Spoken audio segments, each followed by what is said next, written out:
Before we start, I just wanted to formally introduce to you what's happening with this podcast in the next few weeks. The idea will be to explore numbers that describe Philippine politics, economy, or society, and talk to either scholars or people on the field to break down these numbers and to identify the meanings behind these statistics. The idea is to get a better image of the number and in the process, hope to basically inform everyone, the listeners and myself included, about our home country. And if you learned anything from the series, I hope you can at least share this episode with at least one friend. That would be such a big help, and that would help us try to enrich the discussion by having more listeners and hopefully more people trying to contact us via our Twitter at express underscore podcast. That is spelled in full EXPRESS underscore PODCAST. Thank you, and here's the show.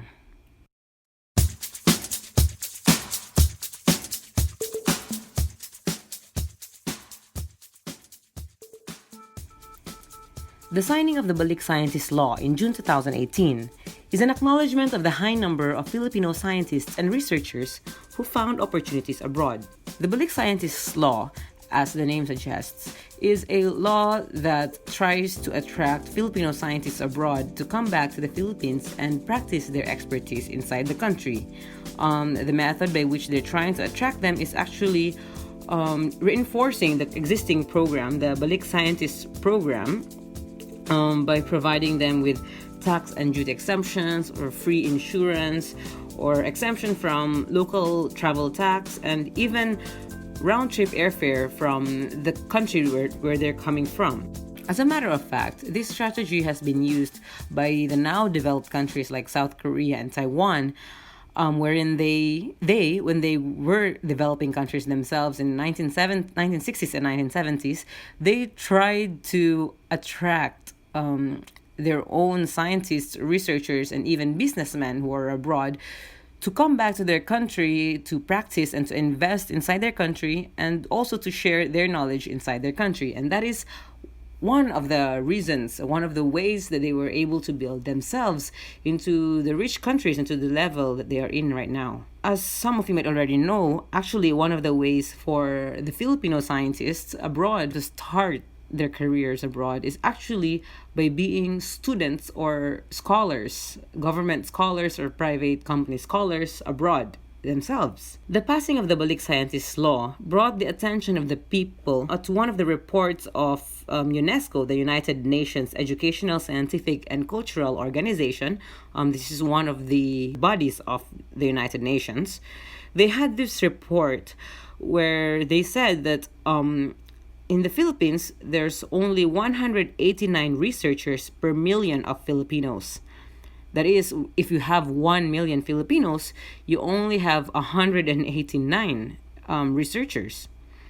No, a far lower number than their prescribed 380 researchers per million. Given that some Filipino scientists abroad start their career by going out of the country as students, I also tried to look at the number of Filipino students who are currently abroad, which now stands at 16,308 students. This data is also from UNESCO. 16,000 students seems like a big number, but in relation to the other countries in the same report, it doesn't sound as good. For instance, in among the Indonesians, 46,000. That is 30,000 more students are abroad. For Vietnamese, they have 70,000 Vietnamese students abroad. And for Malaysia, which actually has a fewer population than the Philippines, they have more than 64,655 Malaysians studying abroad. Well, while we do not have as much students abroad as our neighbors do, 16,308 students is, still a pretty high number. Moreover, the favorite destination for Filipino students are in these 10 countries, starting with the rank 10 for Korea, the ninth one being Japan, and going up the ladder, we have UAE, United Arab Emirates, We also have Canada, Italy, Saudi, UK, New Zealand, US. And the number one destination for Filipino students is Australia. Carrying on with the tradition of getting someone with experience on the topic, and also, to get a good excuse to visit a laboratory here in Korea, I managed to get a friend who just finished her master's degree, majoring in pharmaceutical science in the top university here in Korea, the Seoul National University. And when I got her to talk to me for this episode, she was in the middle of her preparations to go and start her PhD in Australia. They have a lift. The lift has a CCTV on it. 7th floor. Oh, 7th floor. This is us trying to sneak in non-scientists in Athena's lab. Ano name ng lab? CGNR, Center for Geriatric and Neuroscience Research. Neuroscience. Diba yun yung old people? Yeah, sarcopenia is study ko. Is that for old? And with us was our friend Sandra, whom I included in this recording because she pointed out something that could be a revelation for folks like us who do not go to the laboratories. Ito, mula dito lab namin. Tapos ito. Oh wow, that's so cool. What is that? That looks like ice. Parang hindi siya yung ina-expect yung lab. Kasi gusto ko yung expect ko. May puti lahat. White lahat. Tapos may Wala yun. Wala, you're in Korea. After the short trip to her lab, she left us to do some of her experiments. And so as I was only able to ask her about her experience being a student and a researcher abroad after her experiments. And as she told me her journey, I took note of 3 important points in her studying abroad. So, hello guys, I'm Athena and I'm here in Korea now working as a researcher. But I also finished my master's studies here 2 years. First, just like Sally in the previous episode, she felt this need deep inside her to want to learn more. And just like Sally in the previous episode, she started off her career with a short teaching stint in one of the best universities in the Philippines. During that time, I was teaching in the university. So I was teaching 3rd year and 4th year pharmacy students. And of course, during that time, I was a fresh graduate. Well, in the Philippines, even as a fresh graduate, you can actually teach as an instructor. So I was doing that, and I felt like I didn't have enough knowledge. So that's how I started looking for a master's program locally. The second thing in her story is exposure to other students studying abroad. But then also in our college, there had been several seniors who have done their masters abroad. So I knew of this scholarship in Japan.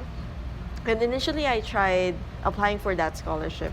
But during that time, the applications were not yet open. So I waited, and then this circular came. A circular is a memo or a message, an email at the notice board of the department.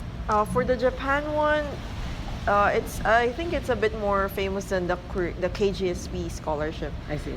So I know of like 5 people before who have taken that scholarship. This might be a little off topic, but in the book written by the 2017 Economics Nobel laureate Richard Thaler, the title of the book is Nudge, he mentioned of information and perception as being an important motivator that nudges people to act in a certain manner.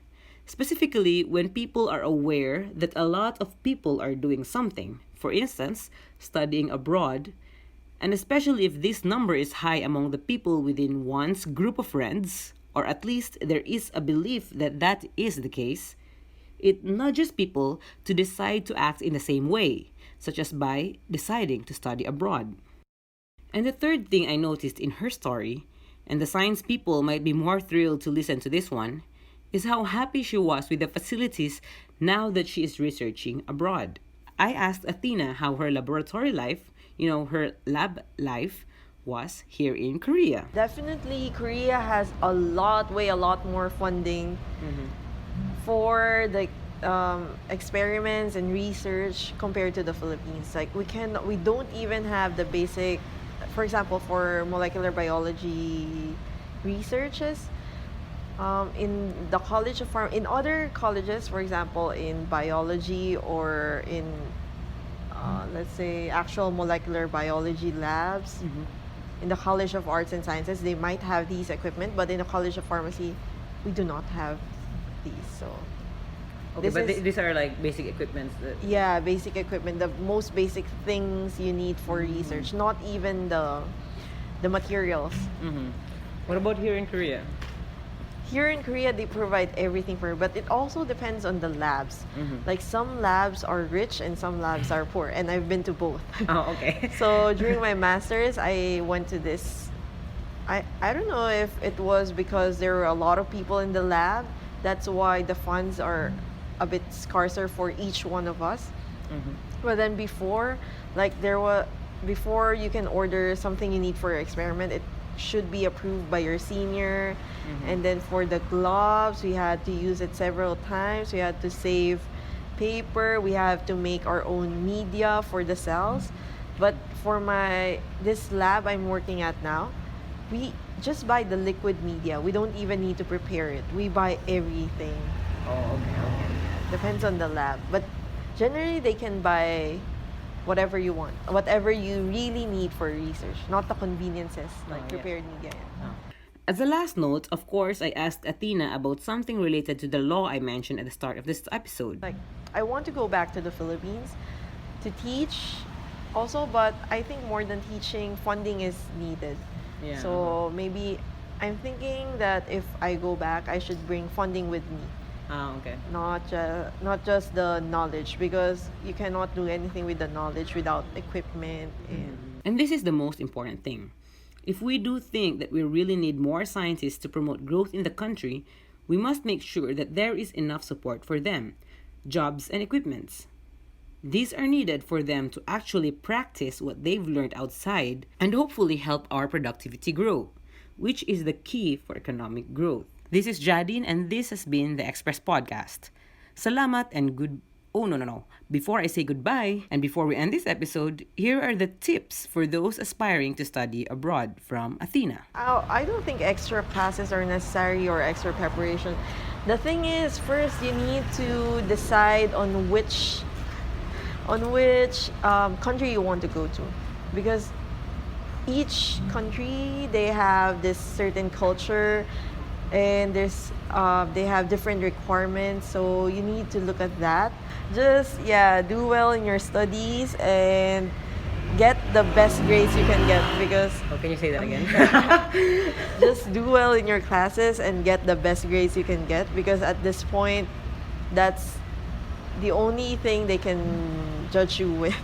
I know, aside from your essays, the study plans they want to submit, and also the personal statement is also really important, because sometimes the people who are looking at the applications, because they're looking at applications from all different fields, so they cannot possibly judge how well your study plan is.